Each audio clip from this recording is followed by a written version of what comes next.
윤석열이 자진 사퇴하는 건 이제 불가능해졌죠. 그것도 지금 징계 절차에 들어갔으면은 절차대로 해야 되고 그 절차가 진행되는 동안은 뭐 사표를 내거나 한다고 해서 그게 받아들여지지 않으니까요. 그러니까 지금은 언론들이 계속 이야기하고 있는 거예요. 아까도 제가 말씀드렸지만 윤석열을 국회가 탄핵하면 헌법재판소로 가야 되고 문재인 대통령이 검사에서 해임하는 것에 사인을 하면 예. 이 사람이 행정소송을 할 거란 말이에요. 예. 그 정도 되면 이제 나는 양아치다라고 완전 인정하는 거고요. 그런데 이게 언론도 그렇고 국민의힘도 그렇고 문재인 대통령한테 뭐 해임해라 마라 뭐 이렇게 해라 저래라 이래라 저래라 지금 막 혀를 졸라 뽑고 있는데 대통령은 인사에 대해서 그러니까 임명의 최종 권한자가 아니라 임명하는 그 절차에 대한 최종 증인 역할을 하는 거예요. 실제로 그 임명권과 임면권은 법률이 정한 절차대로 진행되는 것이고 이번에 윤석열을 통해서도 우리가 확실히 보고 있는 거지만 법무부 장관이 징계 요청을 하면 징계위원회가 열려서 그 절차대로 이 징계가 이루어진 다음에 그 징계위원회의 결과에 대해서 대통령이 최종 증인으로서 그치. 법률이 제대로 집행됐다고 확인하는 마지막 문서에 사인하는 역할을 하는 거지. 대통령이 윤석열이 해임하세요 한다고 해임되는 게 아니라고요. 대한민국 공무원은 법률에 근거해서 절차대로 임명되고 절차대로 임면 그러니까 박탈되는 거예요. 대통령이 저 사람을 꼴보기 싫다고 해서 마음대로 할 수 있는 게 아니야.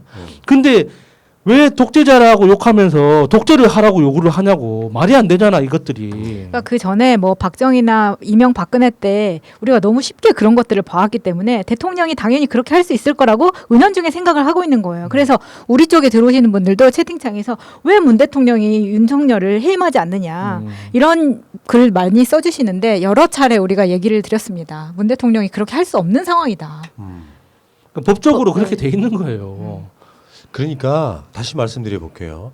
임기재 총장이 시작된 이래 총 검찰총장이 21명이었어요. 그중에 임기를 채운 사람이 8명이었습니다. 나머지는 중간에 임기를 못 채우고 물러났단 말이에요. 그러면은 임기를 못 채우고 물러난 사람들 그중에는 최동욱도 있을 거고요. 여러 가지 이유가 있었겠죠. 뭐 검찰총장직을 수행하는데 그 임기를 다 채웠던 사람 중에 김도원이라고 있어요. 김도원. 나중에 이제 그게 그 당시 야당이 김도원을 탄핵하기도 하는데 탄핵 절차에 들어가기도 하는데 김도원은 그 검찰총장직을 그만두자마자 당시 한나라당으로 입당을 하는 그런 형태였단 말이에요.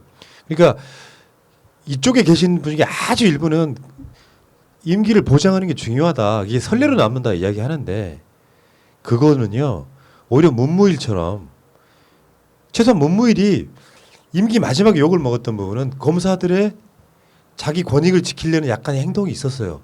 그러니까 대한민국 이 문재인 정부의 검찰 개혁에 살짝 불만을 드러낸 정도로 하고 이제 임기 끝내고 마치고 갔단 말이야. 근데 윤석열은 아주 노골적으로 지금 그러니까 조국 수사할 수는 있어. 다시 말씀드리지만 자기가 확신한다고 느끼면 자기가 주도 역할 할 수는 있는데 거기에 준하게끔 다른 쪽 사람들이 혐의 같은 것들도 같이 수사를 잘해 주면 확실히 제가 말씀드리지만 조국 수사가 과했다 치더라도 이 사람 보니까 여야를 안 가리네. 진짜 이 사람은 어떤 수사를 해도 뭔가 조국 수사를 욕할 수 없게 저쪽도 털어버리네. 이런 느낌이었다면 지금 이런 얘기가 나오겠어요. 일단은. 그러니까 권력에 대한 수사에 관한 문제가 아니라 지금 윤석열에 대한 징계나 이런 부분은 자기 개인 비리에 가깝다고 그 이야기 나오지도 않았단 말이에요. 그러니까 검찰총장으로서 공정성에 대한 이야기는 사실 나오지도 않았어. 이쪽이나 저쪽이나 묶어서 보면 윤석열은 지금 검찰총장을 행할 수가 없는 사람이에요. 다시 말씀드리지만 여러분들이 4일날 해임 말고 또 다른 게 있는 게 아니냐라고 하는 것은 생각을 하지 말아야 됩니다. 우리 입장에서는. 그게 감봉이라고 할지라도. 감봉, 그게 정직이라고 할지라도. 감봉, 견책, 경고 이 정도가 있습니다. 감봉은 월급의 3분의 1을 감하는 거 그 정도죠. 아니 근데 그렇게 되면 절대 밀리면 안 된다고 생각을 하는 게 70년 동안 청소하지 않은 방에 문을 열고 들어갔어. 들어갔더니 먼지가 너무 많아서 아 이거 안 되겠다 하고 문을 다시 닫고 나와요? 그건 안 된다고 업체 생각합니다. 불러야지. 비유 좋은데? 업체 불러야지. 업체 그렇죠. 불러야지. 방역복 입고 들어가야 되는 거예요 지금. 그러려면 튼튼한 갑옷이 필요합니다. 예. 사실 지금 내가 봤을 때는 이렇습니다. 그러니까 가장 거하게 처리하는 방법이 탄핵이에요. 국회의원들 막 과반 이상이 모여가지고 하는 그거 지금도 가능하죠. 예. 근데 또 시기가 묘하게 예산 처리라든지 법안 처리 등이 있어서 국회가 지금 탄핵으로 나서기는 좀 너무 거해. 그런데 징계위원회를 열어서 해임하는 것은 가장 심플한 방법이긴 하죠. 근데 국무총리나 대통령도 아니고 일개 청해 청장이에요. 국세청장, 식약청장 그런 것처럼 검찰청의 하나의 청장이라고. 그 청장 하나를 해임하기 위해서 국회가 탄핵을 해야 된다고? 말도 안 되는 소리. 그 탄핵을 그 아무데나 쓰는 겁니까? 차라리 어떤 비리 판사를 정식으로 그 처벌할 수 있는 유일한 방법이 탄핵밖에 없을 때 그 판사 한 명을 어떤 처벌하기 위해서 국회가 모여서 탄핵을 한다. 그거는 그 탄핵의 가치가 있는 거예요.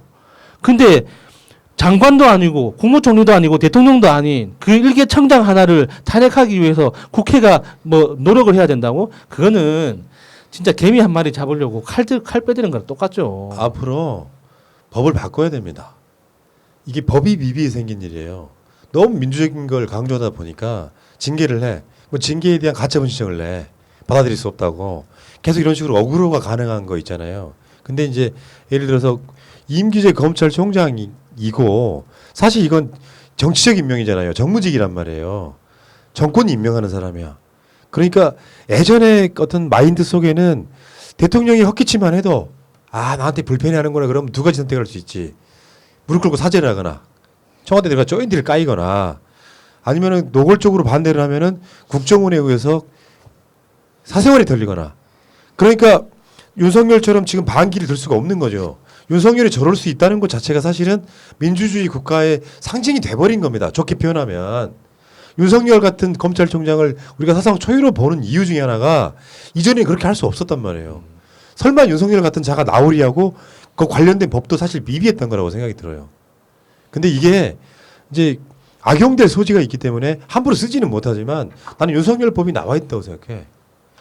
개인의 어떤 이런 문제 이런 것들이 제기돼서 가족의 수사라든지 측근에 대한 수사 이런 부분에 있어서는 무조건 직무를 정지시킬 수 있게끔 뭔가 이렇게 법으로 보장을 해야지. 이런 캐릭터가 없었기 때문에 법이 미비해가지고 법을 악용해가지고 이 법 기술자들이 계속 어그로를 끄는 거예요. 또 행정소송을 걸고 그러면서 직을 유지하고 이런 짓거리 한단 말이에요. 그러니까 그 윤석열 법이라 하면 사실 뭐 차라리 바지를 벗기는 게 낫겠다. 이렇게 가야 되는 거 아닐까요? 박지원 국정원장님 잘 계시죠? 그냥 안부만 아무도 여쭤봅니다. 여쭸어요. 우리 아무런 얘기도 하지 않았어요. 근데 지금. 만약에 공수처가 있었다면 공수처가 있어서 윤석열 총장의 가족들에 대한 그 사건들에 대해서 공수처가 별도로 수사를 진행하고 있었다면 윤석열이 이런 식으로 할 수 있었을까요? 저는 공수처가 그래서 더 필요하다고 보는 거예요. 예.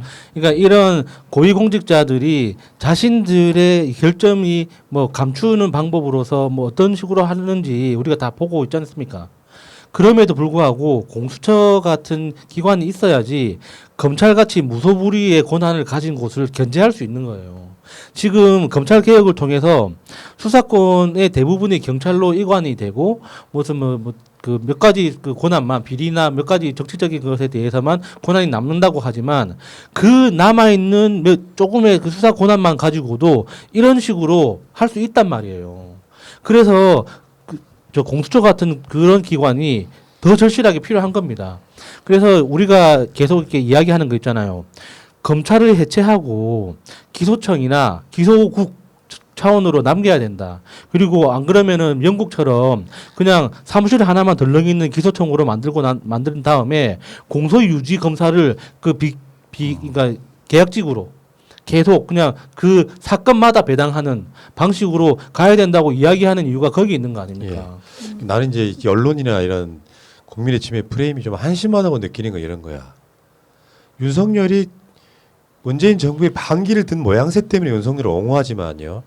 윤석열을 문재인 대통령이 임명한 그런 아주 일반적인 그런 사람이라고 생각이 들면 윤석열이 예를 들어서 한동훈 건이나 뭐 자기 측근 이야기, 윤대진 건이나 장모나 부인 이야기 이런 것들에 대해서 윤석열이 만약에 문재인 정부의 나름 이렇게 검찰총장으로서 잘 노과되는 상황이었다면 뭐라고 이야기했을까요?